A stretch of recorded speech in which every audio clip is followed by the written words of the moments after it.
Hi, I'm Josh Ellsworth, General Manager with Stahl's CAD-CUT Direct. Are you wasting too much material in your shop or business? What would I find if I came into your shop right now and checked your circular file? Would it look like this? Empty water bottles, perfectly good material. What could have been good material if I would have properly utilized a weed boarder? Watch our other video for that tip. There's the backing to that material. Another small piece of material, some thermal tape, perfectly good pieces of material that I could be utilizing. You probably would have saved this piece and reclaimed it. But how about these small pieces? Is this something you would have saved, or you just pitch them in a can? Material costs about 1 to 2 cents per square inch. You can't just afford to throw away this material. Does your vinyl cutter accommodate scrap material? This one does, and a lot of them on the market do. So read your manual or watch our training videos to learn how to use scrap material. It's this simple. Take the piece of material, assuming you use a weed boarder so you can save this scrap, start to create a file system where you file by color or by product type so you know exactly what you have on hand, and take this material and load it into your cutter. These cutters have adjustable pinch rollers. Yours probably does too. You're familiar with how to use those. Lock it down on the edges of your scrap material. This particular machine can accommodate about 5 inches wide of scrap material. So I simply lock the rollers down once I load the scrap material into place. Now, instead of telling the machine you have a roll in the machine, you need to tell it you have a sheet or a piece. It's categorized in different ways for different cutters. But basically on this one, it calls out piece. So I'm going to tell it that there's a piece in there. Now if you watch closely, you'll see the machine scan the width of this material, but it also will feed through and scan the length.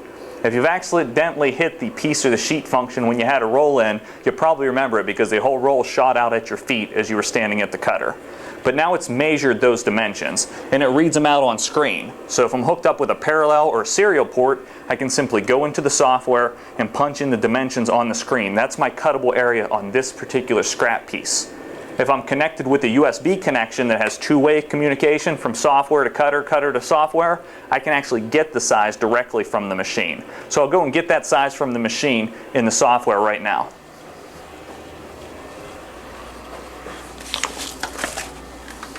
Now I'm over in the Roll and Cut Studio software. This is the software for my vinyl cutter. Most cutters have a software that you can punch in the size to the machine or get the size from the machine if you're connected USB, as I mentioned before. So with this program, it's pretty simple. I go up to File, Cutting Setup, have my roll-in selected, and I go into Properties, and I say, get that size from the machine. It's reading in millimeters, so I'll switch it over to inches. So you can see I actually have a 6 3/4 wide piece available to cut by 1.68 inches. Click OK, and watch when I click OK again, you'll see this background page sized to the exact size of my scrap material. Now this is the available cutting area. So I can use this to cut a little job. Maybe the scrap pieces are bigger and I can cut something for an actual size shirt or for a left chest logo.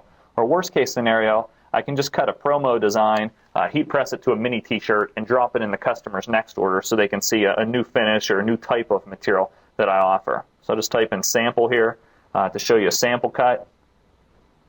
Scroll that up a little bit larger.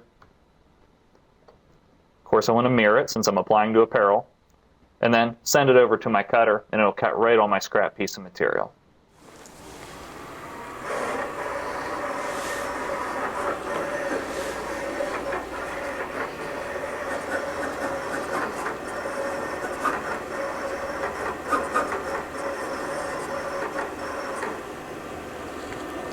So it's finished cutting. I simply unload my piece, and now I'm ready to just complete the weeding process. And you can see I squeezed another little sample job out of leftover material that was in the garbage before.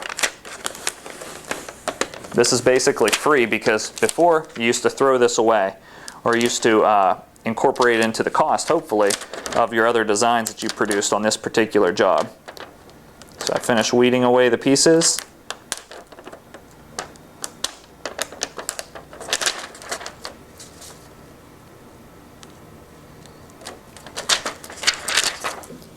And now I'm ready to press it over.